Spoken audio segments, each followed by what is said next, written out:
सौतेली माँ अत्याचारी होती है, ये बात तो हम सभी जानते हैं, लेकिन अगर सौतेली बेटी अत्याचारी बन जाए तो? नीतू की माँ सालों से बीमार पड़ी थी। नीतू 15 साल की हुई और उसकी माँ की तबीयत तेजी से बिगड़ने लगी। एक दिन उसकी माँ ने उसे और उसके पिता को बुलाकर कहा, नीतू बेटी, मैं और ज्यादा दिन इस दुनिया में नहीं रह पाऊंगी। मेरा बुलावा कभी भी आ सकता है। ऐसा मत कहिए माँ, आपके बिना मेरा क्या होगा? आप भी तो मेरी सब कुछ हो। रो मत बेटी, भगवान का बुलावा है, जाना तो होगा ही, लेकिन तू चिंता मत कर, मैं तेरे लिए नई माँ का बंदोबस्त करके मरूंगी। नहीं, मुझे नई माँ नहीं चाहिए, नहीं चाहिए। नीतू के पिता रमेश ने कहा, ये तुम क्या कह रही हो अनीता? मैं दूसरी शादी नहीं कर सकता, मैं तुमसे प्यार करता हूँ। सुनिए जी, मेरी नीतू के बारे में सोच के आपको करना ही होगा। आप दोनों को संभालने के लिए कोई तो चाहिए। मैंने लड़की भी देख ली है। और कौन है वो लड़की? तुम्हारी बहन? हाँ, मेरी बहन आरती। बेचारी की अभी तक शादी नहीं हुई, बस वो थोड़ी सी काली है, इसीलिए किसी लड़के ने उससे शादी नहीं की। मेरे मरने के बाद आप उससे शादी कर लेना, यही मेरी आखिरी इच्छा है। रमेश शादी नहीं करना चाहता था। नीतू को भी नई माँ नहीं चाहिए थी, लेकिन यही अनीता की आखिरी इच्छा थी। इस बातचीत के 2 हफ्ते बाद अनीता की मृत्यु हो गई। नीतू के सर पर जैसे आसमान टूट पड़ा और रमेश के मुंह से एक शब्द नहीं निकला। अनीता का अंतिम संस्कार करने के बाद अनीता के तकिए के नीचे से रमेश को एक चिट्ठी मिली। उसमें लिखा था, मेरी बहन आरती से शादी कर लेना, यही मेरी आखिरी इच्छा है। ये याद रखना, बेचारी आरती को भी एक परिवार मिल जाएगा और आपको बीवी, नीतू को माँ भी मिल जाएगी। आपकी अनीता। चिट्ठी पढ़कर रमेश भावुक हो गया और अगले दिन ससुराल जाकर आरती से शादी कर ली। रमेश ने आरती से कहा, देखो आरती, मैं बस इसीलिए ये शादी कर रहा हूँ क्योंकि अनीता ने मुझे कहा था, मुझसे प्यार की उम्मीद मत रखना। मुझे पता है जी, चिंता मत कीजिए, मुझे प्यार करने की जरूरत नहीं है, बस मुझे एक परिवार मिल गया है, मेरे लिए यही बहुत है। मैं आपका और नीतू बेटी का ख्याल रखूंगी। रमेश आरती को घर तो ले आया, लेकिन उसे देखकर ही नीतू भड़क गई। क्यों आई हो आप इस घर में? क्यों आई हो? हाँ नीतू बेटा, गुस्सा मत करो, मैं तुम्हें माँ का प्यार देने आई हूँ बेटी। मुझे बेटी मत बोलिए, और मुझे नहीं चाहिए आपका प्यार। मेरी माँ मर गई है, आप जैसी कोयले से भी काली औरत मेरी माँ नहीं बन सकती। नीतू बेटी, यही तुम्हारी माँ की आखिरी इच्छा थी। मैं कुछ नहीं सुनना चाहती हूँ, मुझे नहीं चाहिए नई माँ। नीतू रोती हुई अपने कमरे में चली गई। ये देखकर आरती भी रोने लगी। मैंने खराब कर दिया सब कुछ, मेरी वजह से वो रो रही है। नहीं नहीं आरती, इसमें तुम्हारी कोई गलती नहीं है। नीतू को समझना पड़ेगा कि तुम उससे प्यार करती हो, उसे थोड़ा टाइम दो। बेचारी ने अभी अभी अपनी माँ को खोया है। हाँ जी, मुझे पता है, कुछ दिन बीतने दीजिए, फिर नीतू के साथ मेरी अच्छी दोस्ती हो जाएगी। दिन बीतने लगा। रमेश ऑफिस जाता रहा और घर में आरती नीतू के साथ समय बिताने लगी। आरती खाना बनाकर नीतू के कमरे में ले गई। नीतू बेटी, खाना खा लो। मुझे नहीं खाना है कुछ, अब जाइए इस घर से। मैं अब इस घर की बहू हूँ बेटी, मैं कहीं नहीं जा सकती। देखिए, आप मेरी माँ की जगह कभी नहीं ले सकती। मैं लेना भी नहीं चाहती बेटी, बस मुझे अपनी दोस्त समझ लो। आप जाइए यहाँ से, नहीं तो कुछ बुरा भला हो जाएगा। ये बोलकर नीतू ने पेन फेंक कर मारा। आरती के सर पर चोट लगी और थोड़ा थोड़ा खून निकलने लगा। कोई बात नहीं बेटी, आज मेरा खून निकला है, लेकिन एक दिन तुझे समझ में आएगा कि मैं बुरी नहीं हूँ। आरती बड़ी शिद्दत से घर चलाने लगी। नीतू के साथ साथ रमेश का भी ख्याल रखने लगी और हर दिन आरती को ऐसे देखते हुए रमेश को भी आरती से प्यार हो ही गया। उसने आरती से कहा, आरती, शायद तुम्हारी दीदी ऊपर से सब कुछ देख रही है और मुस्कुरा रही है। अब मुझे पता चल गया है कि उसने क्यों मुझे तुमसे शादी करने के लिए कहा था। तुम बहुत अच्छी हो। ये बात जरा अपनी बेटी को भी समझा दीजिए जी, वो तो मुझे दुश्मन समझती है। समझ जाएगी वो, आरती, आज मैं तुम्हें दिल से पत्नी के तौर पर स्वीकार करता हूँ। रमेश ने आरती को बाहों में ले लिया।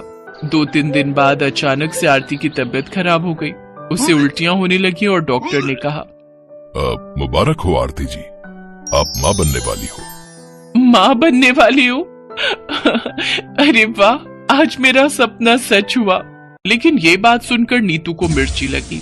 ये औरत तो जाने का नाम ही नहीं ले रही है, ऊपर से माँ भी बनने वाली है। इस औरत से तो मुझे भाई या बहन नहीं चाहिए। मैं कैसे भी करके इसे भगा कर रहूंगी। नीतू काम पर लग गई और आरती पर अत्याचार करने लगी। उसने अगले दिन आरती से कहा, मेरे लिए राजमा चावल बना दो। ठीक है बेटी, मैं बना देती हूँ। आरती ने राजमा चावल बनाए, लेकिन तब नीतू ने कहा, मुझे अभी राजमा चावल खाने का मन नहीं है, मेरे लिए चाउमीन बना कर लाओ। ठीक है बेटी, कोई बात नहीं। आरती ने चाउमीन भी बनाई, लेकिन फिर नीतू ने कहा, चाउमीन नहीं खाना है मुझे, आलू के पराठे खाने हैं। इसी तरह आरती एक के बाद एक खाना बनाती रही, लेकिन उसे कुछ भी खाने का मौका नहीं मिला। डॉक्टर ने समय समय पर खाने के लिए बोला था, लेकिन नीतू ने वो मौका ही नहीं दिया। खाना बनाने के बाद उसे रेस्ट नहीं मिला। मेरा कमरा गंदा हो रहा है, साफ कर दो। ठीक है बेटी, करती हूँ। आरती ने कमरा भी साफ कर दिया। इस तरह नीतू आरती से सारा काम करवाने लगी। आरती को झुक झुक कर काम करना पड़ा, लेकिन आरती ने नीतू को मना नहीं किया। इसी तरह नीतू ने कुछ दिन आरती को परेशान किया, लेकिन आरती चेहरे पर मुस्कान लेकर सारा काम करती रही। ये तो हार ही नहीं मान रही। एक काम करती हूँ, उसका पैर तोड़ देती हूँ। नीतू ने जमीन पर तेल छिड़क दिया। आरती गिर पड़ी और उसका दाहिना पैर टूट गया, लेकिन नीतू ने तब भी हार नहीं मानी। वो आरती से उसी हालत में काम करवाने लगी। आरती बेचारी लंगड़ाती हुई काम करती रही।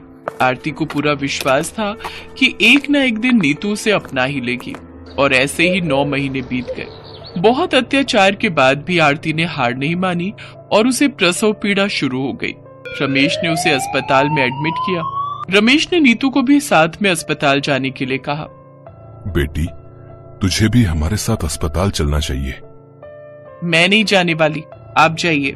नीतू खाना खाकर सो गई और उसके सपने में उसकी माँ आई। नीतू बेटी, तू अस्पताल नहीं जाएगी? मैं तुझसे मिलने आ रही हूँ बेटी, मैं आ रही हूँ तेरी बहन बनकर। तू मुझसे मिलने अस्पताल नहीं आएगी? आरती का रंग भले ही काला है, लेकिन उसका दिल बहुत ही साफ है। वो तुमसे भी बहुत प्यार करती है, इसलिए मैं उसकी बेटी बनकर और तुम्हारी माँ बनकर आ रही हूँ। माँ! नीतू की नींद टूट गई और वो दौड़ते हुए अस्पताल चली गई। अस्पताल जाकर उसने देखा आरती को बेटी हुई है और वो दिखने में बिल्कुल उसकी माँ जैसी है। माँ! माँ आइए मुझसे मिलने, मेरी बहन बनके। हाँ नीतू बेटी, तूने सही कहा। मुझे माफ कर दीजिए, मैंने आपके साथ बहुत गलत किया। ऐसे ही नीतू ने आरती को अपना लिया और इसके बाद सब कुछ सही होने लगा। नीतू अपनी बहन से इतना प्यार करने लगी कि पूछो मत। रमेश और आरती को भी सुकून मिला और इसी तरह सब लोग खुश रहने लगे।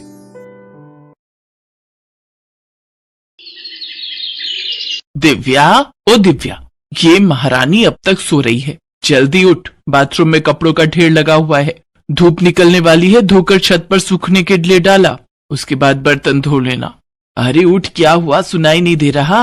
माँ, मेरे सिर में बहुत तेज दर्द हो रहा है और बुखार भी लग रहा है। पूरी रात ठंड लगती रही।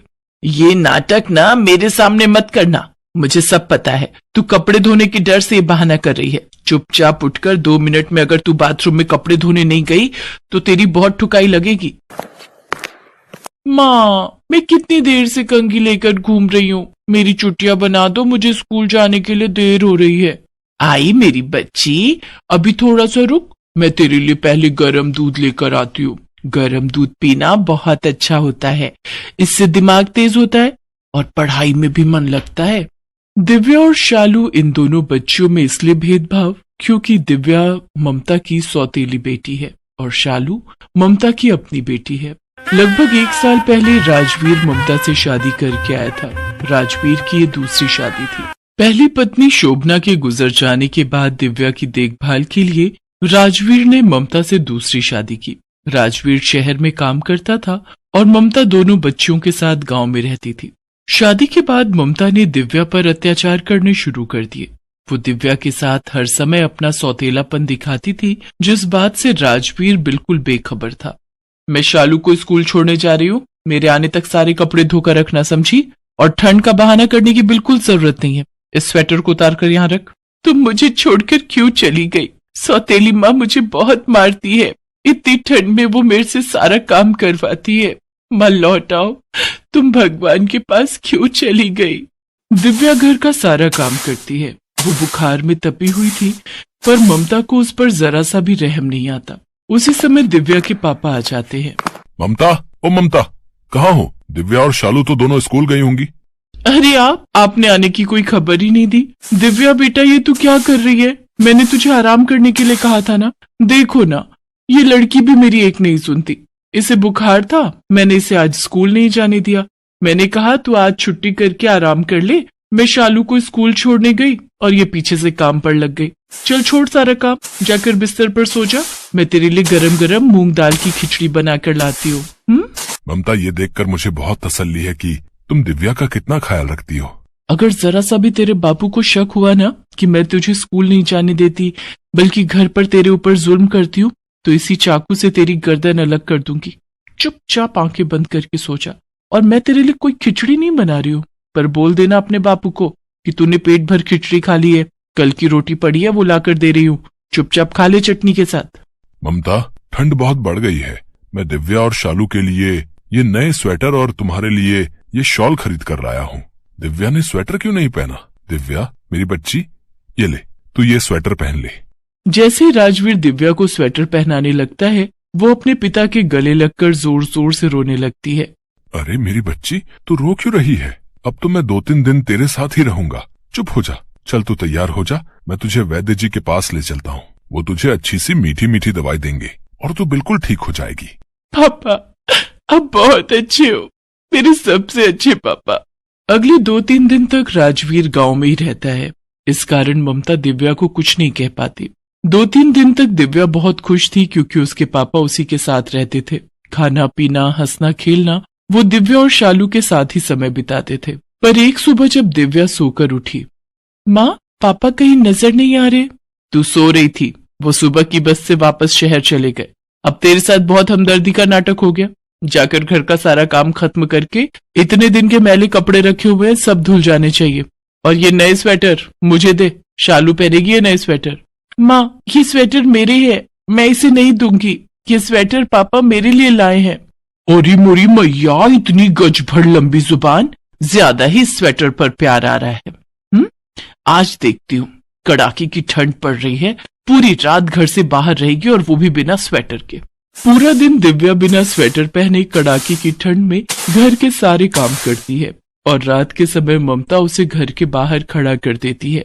माँ मुझे बहुत ठंड लग रही है, मुझे घर के अंदर आने दो। आप मेरे स्वेटर ले लो, मुझे ये स्वेटर नहीं चाहिए, मुझे घर के अंदर आने दो माँ। अच्छा, सुबह तो बड़ी अकड़ से बोल रही थी, मेरे पापा लाए हैं, मेरे पापा का लाया स्वेटर मैं किसी को नहीं दूंगी। अब सारी अकड़ निकल गई भरी ठंड देखकर। अब मैं भी जिद्दी हूँ, मैं तेरी कोई बात नहीं सुनूंगी। आज तू ठंड में बाहर ही खड़ी रहेगी। दिव्या ठंड से ठिठुर रही थी, कड़ाके की सर्दी थी। गांव वाले भी अपने घरों में दुबके बैठे थे, किसी की भी नजर दिव्या पर नहीं गई। दिव्या एक दीवार के सहारे बैठकर रोने लगी। माँ बहुत ठंड लग रही है, दूसरी माँ ने मुझे घर से निकाल दिया, पापा भी चले गए। माँ तुम कहाँ हो? माँ, दिव्या को अंदर बुला लो, बाहर बहुत ठंड है। चुपचाप सो जा, वरना तुझे भी बाहर उसके साथ खड़ा कर दूंगी। बड़ी आई दिव्या की सगी बहन बनने, सौतेली बहन है वो तेरी, सौतेली। दिव्या की करुण पुकार उसकी माँ के कानों तक पहुँचती है, और स्वर्गलोक में शोभना यमराज जी से विनती करती है, हे मृत्यु के देवता, हे धर्मराज, मुझे बस कुछ देर के लिए धरती पर जाने दीजिए। मेरी बच्ची ठंड में ठिठुर रही है। यमराज जी, मुझे कुछ देर के लिए धरती पर जाने दीजिए। शोभना, तुमने सदैव बहुत नेक कर्म किए हैं, सबका अच्छा सोचा है, इसलिए मैं तुम्हें 1 घंटे के लिए धरती पर जाने की इजाजत देता हूँ, पर ठीक 1 घंटे बाद तुम वापस स्वर्ग लोक में लौट आओगी। आपकी जय हो धर्मराज, आपका बहुत बहुत शुक्रिया।